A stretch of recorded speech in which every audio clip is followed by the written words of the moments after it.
how do you go from there to sort of like early signs of product market fit? I've never really answered the question to myself of when we got product market fit. I would probably say that the clearest sign was in 2015 when we essentially turned cash flow break even. So that means like we had enough customers that were like funding our operations. But the initial signs were not like super stellar. So for example, when we launched our demo or our playground, you can still see it today. It's like playground.webflow.com to see sort of the idea of what the product would become. Mm-hmm. From that, we got tens of thousands of signups on our waitlist, right? So we thought, oh, clearly there's like product market fit here. But then out of those 30,000 plus customers or potential customers, we had thought that maybe we'd convert like 5 or 10% of them to paying customers.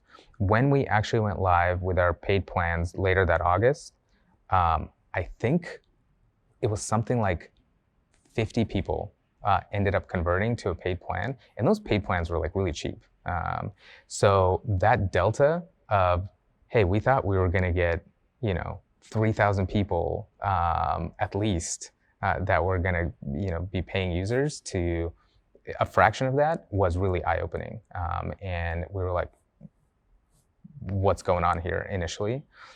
It ended up being kind of there's a silver lining to it. It was a blessing in disguise in the sense that those people were so, Webflow was so transformational for them that they were all in, right? Like they were so, for many of them, it became like the way that they made a living.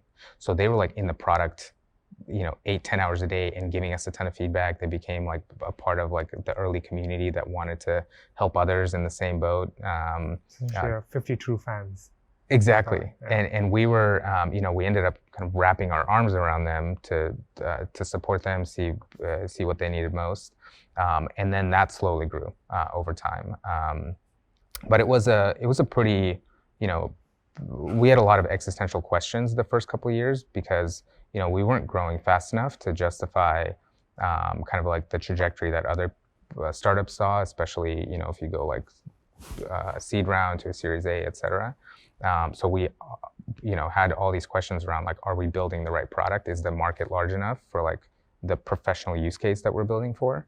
But I think there was enough there that we consistently had just enough confidence that we really needed to double down on this like more professional user base that is creating things often for other businesses, and kind of doubling down on that professional nature of the product. Because when we first got rejected from Y Combinator, it was like the exact reason we probably would have expected to give ourselves. Like the product was too difficult for like end businesses to understand, and it wasn't powerful enough yet for true developers. So it was somewhere in the middle. Like you kind of had to be almost like a developer to take full advantage of the product.